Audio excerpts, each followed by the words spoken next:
பொன்னியின் செல்வன் 2 3 நாள்ல ஒரு மிகப்பெரிய நம்பரை வந்து கலெக்ட் பண்ணிருக்கு. 3 நாள்ல இந்த படம் வந்து உலகம் முழுக்க எவ்வளவு வசூல் பண்ணிருக்கு, மூணாவது நாள் இந்த படம் வந்து உலகம் முழுக்க எவ்வளவு வசூல் பண்ணிருக்கு. அது மட்டும் இல்லாம தல அஜித் அவர்களுக்கு இன்னைக்கு வந்து பிறந்த நாள். ஸோ அதை ஸ்பெஷலா நம்ம அஜித் அவர்களோட டாப் 5 ஹையஸ்ட் கிராசிங் கலெக்ஷன் அதை பார்ப்போம். இது இல்லாமல் கிசிகா பாய், கிசிகா ஜான், அப்புறம் வந்து Virupaksha, agent, evil dead rise இந்த படங்களோட வசூலை பார்ப்போம். ஸோ இன்னைக்கு 20 இயர்ஸ் ஆஃப் சாமி அப்படின்னு செலிப்ரேட் பண்ணப்படுது. இந்த படம் வந்து 2003ஆம் ஆண்டு இதே நாளில் ரிலீஸ் ஆகி ஒரு மிகப்பெரிய வெற்றி படமாக அமைஞ்சது. இந்த படத்தோட பட்ஜெட் எவ்வளோ, இந்த படத்தோட டோட்டல் கலெக்ஷன் எவ்வளோ அப்படிங்கிறத இந்த வீடியோவில் பார்க்கலாம்.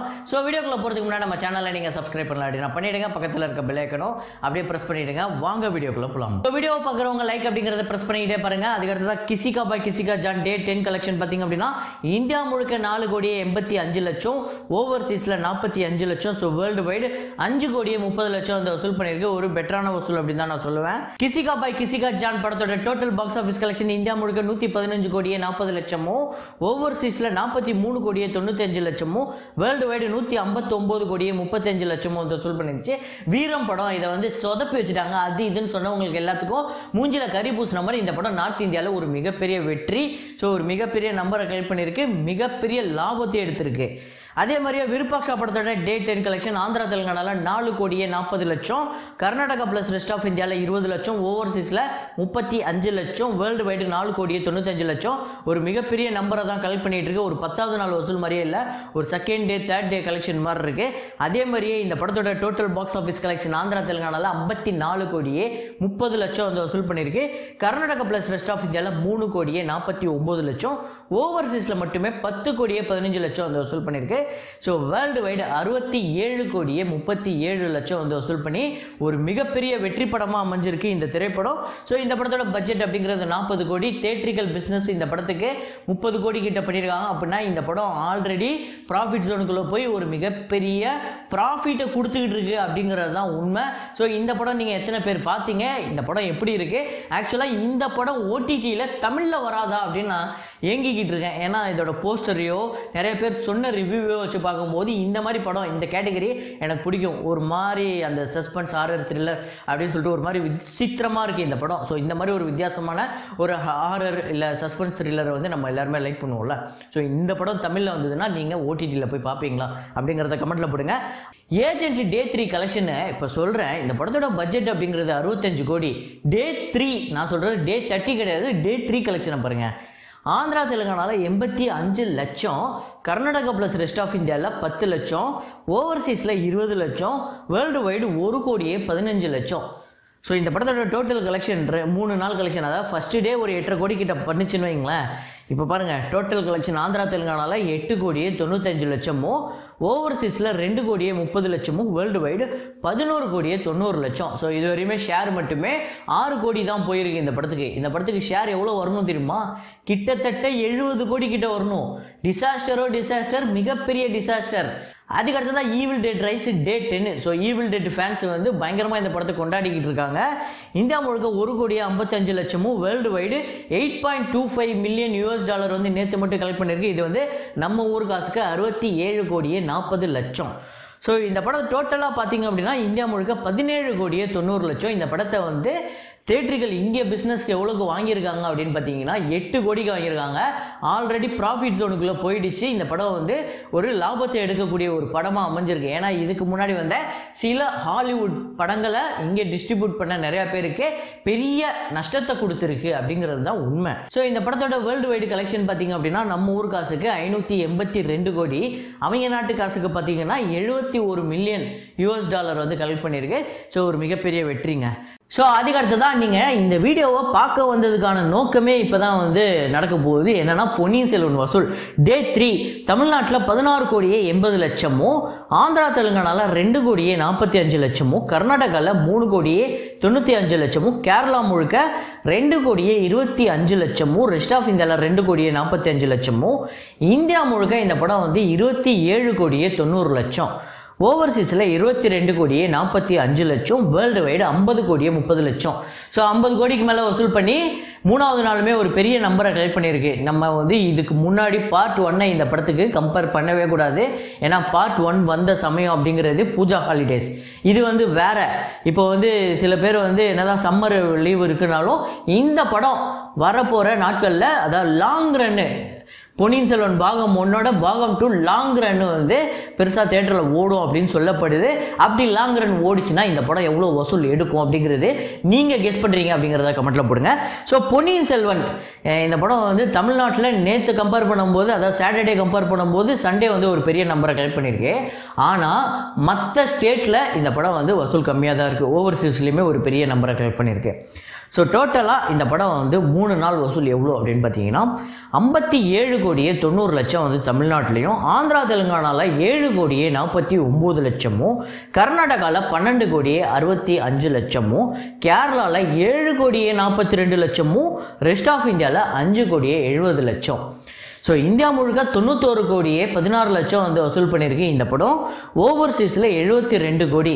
ஸோ வேர்ல்டு வைடு பார்த்திங்க அப்படின்னா 163 கோடிக்கு மேலே வசூல் பண்ணி மிகப்பெரிய நம்பரை கலெக்ட் பண்ணியிருக்கு. மிகப்பெரிய வெற்றி படமாக அமைஞ்சிக்கிட்டு இருக்கு. அப்புறம் நம்ம சேனலில் இன்னொரு பிரச்சனை இருக்குங்க. அதாவது வியூவர்ஸ்க்கு வந்து நிறையா பிரச்சனை இருக்குது. என்ன பிரச்சனை அப்படின்னு பார்த்தீங்கன்னா, நம்ம சேனலில் நிறையா நாகரிகமான கமெண்ட் போடக்கூடிய சில பேர் இருப்பாங்கள்ல, அவங்கள விட்டுருங்க. ரொம்ப அவங்க வீட்டில் வழக்கமாக பேசக்கூடிய ரொம்ப நல்லவங்க இருப்பாங்கள்ல, அந்த வார்த்தைகள்லாம் பேசக்கூடியவங்க, அவங்கனால தான் பிரச்சனை. அவங்க என்ன பண்ணுறாங்கன்னா, இப்போ உதாரணத்துக்கு ஒரு விஜய் ரசிகர் இந்த படம் வந்து இவ்வளோ வசூல், இந்த படத்தோட வசூலை சொல்லுங்கள் அப்படின்னா அது கீழே போயிட்டு அசிங்கமாக சொல்லி கிடிச்சிச்சு நொட்டிச்சு அப்படின்லாம் கமெண்ட் பண்ணுவாங்க. இவங்க எப்போவுமே அப்யூஸ் பண்ணுறவனான்னு கேட்டிங்கன்னா அப்படி இருக்க மாட்டாங்க. இவங்களை பார்த்தா எனக்கு கொஞ்சம் விசித்திரமாக இருக்குது. இவ்வளோ நேரம் நல்லா தானேயா பேசிக்கிட்டு இருந்தான், பைத்தியமாக அப்படிங்கிற மாதிரி பண்ணிக்கிட்டு இருக்காங்க. என்னன்னா ஒரு ரீசெண்டாக ஒரு நண்பர் சொல்கிறதா இல்லை வேறு, சரி ரீசெண்டாக ஒருத்தர் அவர் வந்து என்ன பண்ணுறாருன்னா, ப்ரோ அப்படின்னு சொல்லிட்டு நல்லா மரியாதையாக பேசுகிறாரு. ப்ரோ நீங்கள் எப்படி சொல்கிறீங்க, நான் அப்படி சொல்கிறேன் ப்ரோன்னு திடீர்னு மாற்று கருத்தையே ரொம்ப கண்ணியமான முறையில் எடுத்து வைக்கிறாரு.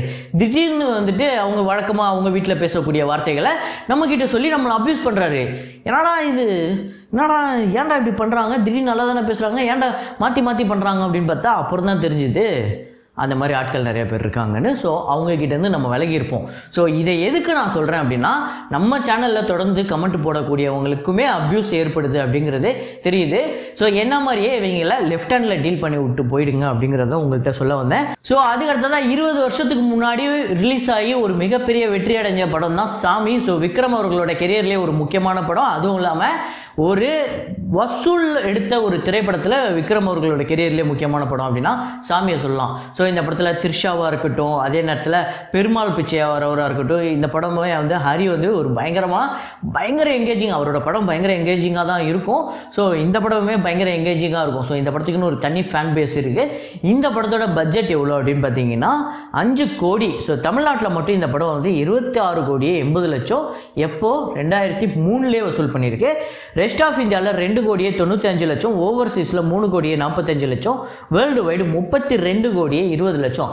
அதாவது சாதாரண ஹிட்டு கிடையாது, பட்டி தொட்டிலாம் ஓடிச்சுன்னு சொல்லுவாங்கல்ல, அதுதான் அந்த மாதிரி ஒரு ஹிட்டு தான் சாமி படத்துக்கு. அதுக்கப்புறம் சாமி ஸ்கொயர்னு பல வருஷம் கழிச்சு எடுத்தாங்க. அந்த கொடுமையை என்னால் வெளில சொல்ல முடியாது, அதனால் அதை விட்டுருவோம்.